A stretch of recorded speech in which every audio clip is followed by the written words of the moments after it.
So second இது என்னது rigidity modulus calculation formula 8πIL.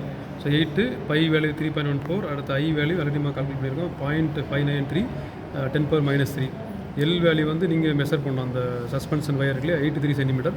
So 83 × 10⁻². கீழே T0² ஃபஸ்ட்டு வேல்யூ டேபிளேஷன் இருக்கு இல்லையா, இந்த டேபிள் காலத்தில் எங்கே போட்டிருக்கீங்க 9.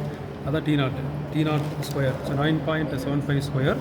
அடுத்து இன்ட்டு R⁴ ரேடியஸ் கால்குலேட் பண்ணது எங்கே இருக்குது, இங்கே இருக்கா 0.128 128 × 10⁻³ மறக்காமல் போகணும். அதான் நீங்கள் மிஸ்டேக் பண்ணுவீங்க இந்த பிளேஸில். ஸோ T0² R⁴ இப்போ ஒன்றா சப்ஸ்டிட் பண்ணலாம்.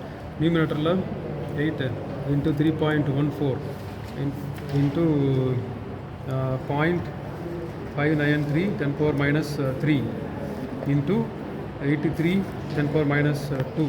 சரியா, மேலே எவ்வளோ வருது 0.01236 டிவைடட் பை இந்த தனியாக பார்த்துக்கலாம். ஸோ நியூமினேட்டர் ஃபஸ்ட்டு கால்குலேட் பண்ணுங்கள், டினாமினேட்டர் தனியாக கால்குலேட் பண்ணுங்கள். 9.75 T0². ஸோ இந்த ஸ்கொயருக்கு எதை யூஸ் பண்ணுங்கள், x² இருக்கு இல்லையா அதை போடுங்க. So T0² 9.75² into R⁴ R value 0.128 10⁻³ power 4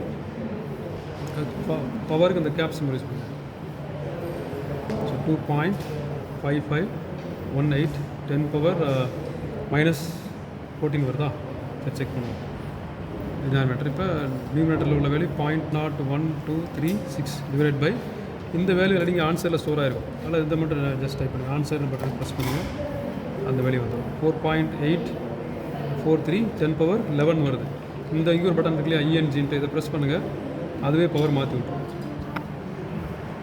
so 48 அதிகமாக போகுது 48.43 × 10⁻10 வரும்.